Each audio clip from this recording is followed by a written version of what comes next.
எல்லாருக்கும் வணக்கம். என்னுடைய ராதா ராமராவ் சேனலுக்கு உங்கள் எல்லாரையும் வெல்கம் பண்ணுறேன். இந்த வீடியோவில் தீபாவளி ஸ்வீட் ரெசிபி பார்த்திங்கன்னா ரொம்ப ஈஸியாக செய்யக்கூடிய ஆப்பிள் அல்வா எப்படி செய்யலாங்கிறத பார்க்க போகிறோம். இந்த வீடியோ நீங்கள் பார்த்தீங்கன்னா பிகினர்ஸ் கூட இந்த ஸ்வீட்டை ரொம்ப பர்ஃபெக்டாக செய்யலாம். செய்கிறது அவ்வளோ சுலபங்க. சாப்பிட்றதுக்கும் டேஸ்ட் வைஸ் ரொம்ப நல்லாயிருக்கும்.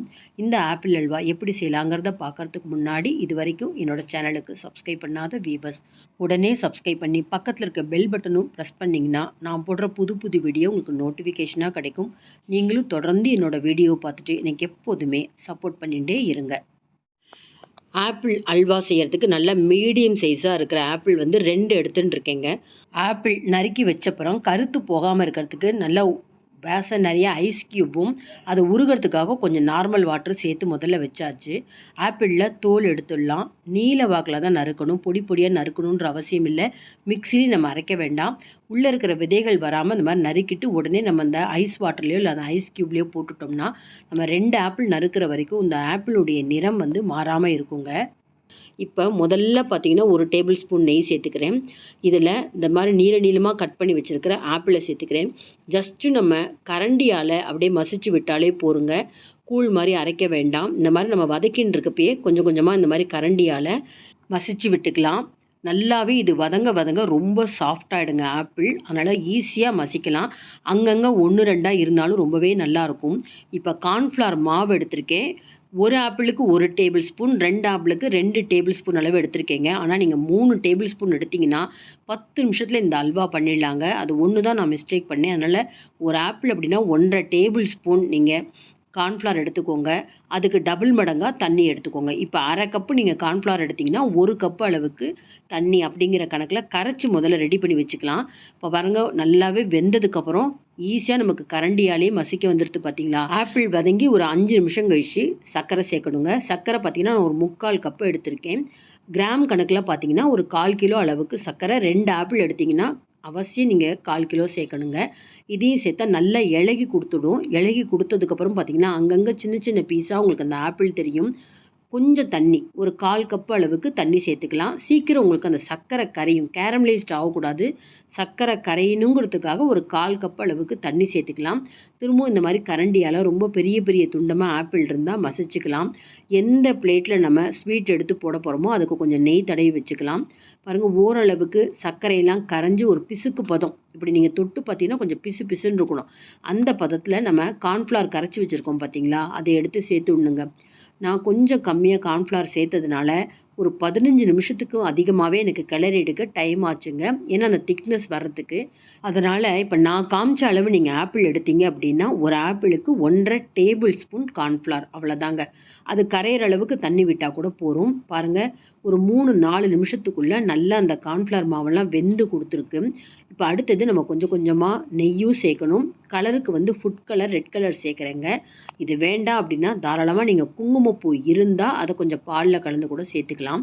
2 டீஸ்பூன் நெய் சேர்க்குறேன். கொஞ்சம் கொஞ்சமாக நெய் சேர்க்கணும். இதுக்கு முழுக்க தேவைப்பட்ட நெய் பார்த்திங்கன்னா ஒரு 6லேருந்து 7 டீஸ்பூன் நெய் செலவாச்சு. முதல்ல ஒரு டேபிள் ஸ்பூன் நெய் நம்ம ஆப்பிள் வதக்கிக்கிறதுக்காக எடுத்துட்டுருக்கோம். எடுத்தோடனே எல்லா நெய்யும் சேர்த்துக்காதீங்க. ஒரு 2 நிமிஷம் 3 நிமிஷத்துக்கு ஒரு தடவை ஒரு டீஸ்பூன் நெய் சேர்த்தா போருங்க.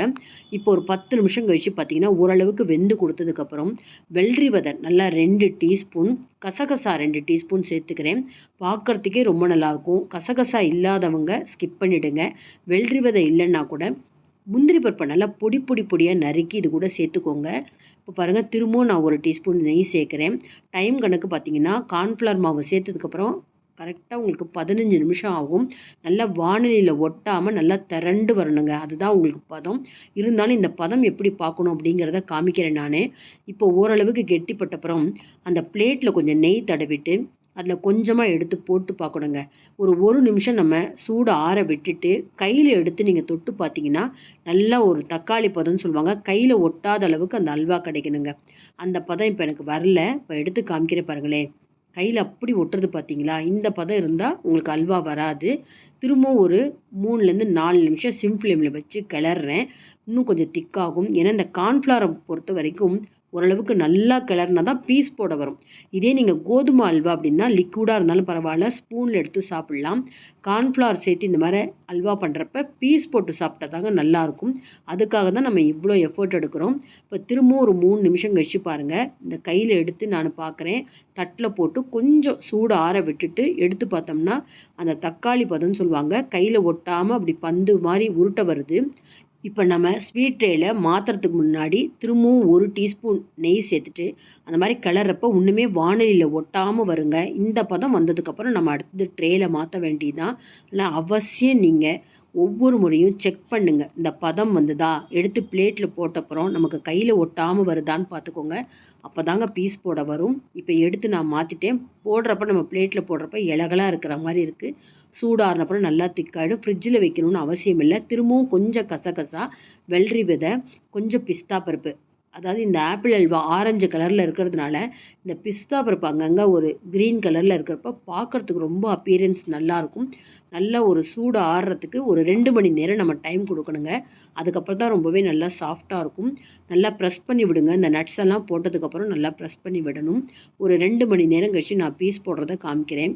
கரெக்டாக நம்ம பதம் பார்த்து கிளறி இறக்கியிருந்தோம்னா ஃப்ரிட்ஜில் வைக்கணும்னு அவசியமே இல்லைங்க. அதே போல் கத்தியில் இந்த மாதிரி பீஸ் போடுறப்ப கொஞ்சம் கூட நமக்கு கத்தியில் ஒட்டாத அளவுக்கு வரும். எடுக்கிறதுக்கு ரொம்ப சுலபமாக இருக்கும். சாப்பிட்றதுக்கு ரொம்ப சாஃப்டாக இருக்கும். அந்த ஆப்பிள் டேஸ்ட் இருக்கும், வாசனையாக இருக்கும்.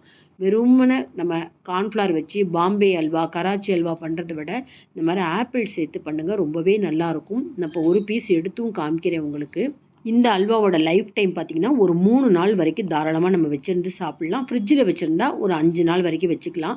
நீங்கள் சரியாக கிளறாமல் வச்சுருந்தீங்கன்னா மறுநாளே உங்களுக்கு அப்படியே தண்ணி மாதிரி கசிய ஆரம்பிக்குங்க. அதனால் கரெக்டாக பதம் பார்த்து கிளறி எடுங்க. எவ்வளோ சாஃப்டாக இருக்குது, பார்க்குறதுக்கு எவ்வளோ நல்லாயிருக்கு பாருங்கள். சிம்பிளான, செய்யறதுக்கு ரொம்ப சுலபமான இந்த ஆப்பிள் அல்வா செஞ்சு பாருங்கள். இந்த வீடியோ பிடிச்சிருந்தா லைக்ஸ் கொடுங்க. கமெண்ட் பாக்ஸில் உங்கள் கமெண்ட்ஸ் போடுங்க. உங்கள் ஃப்ரெண்ட்ஸ் அண்ட் ரிலேட்டிவ்ஸ்க்கு வீடியோவை ஷேர் பண்ணுங்கள். இது வரைக்கும் என்னோட சேனலுக்கு சப்ஸ்கிரைப் பண்ணாத வீவர்ஸ் உடனே சப்ஸ்கிரைப் பண்ணி பக்கத்தில் இருக்க பெல் பட்டனும் ப்ரெஸ் பண்ணி எனக்கு எப்போதுமே சப்போர்ட் பண்ணிகிட்டே இருங்க. Thank you viewers.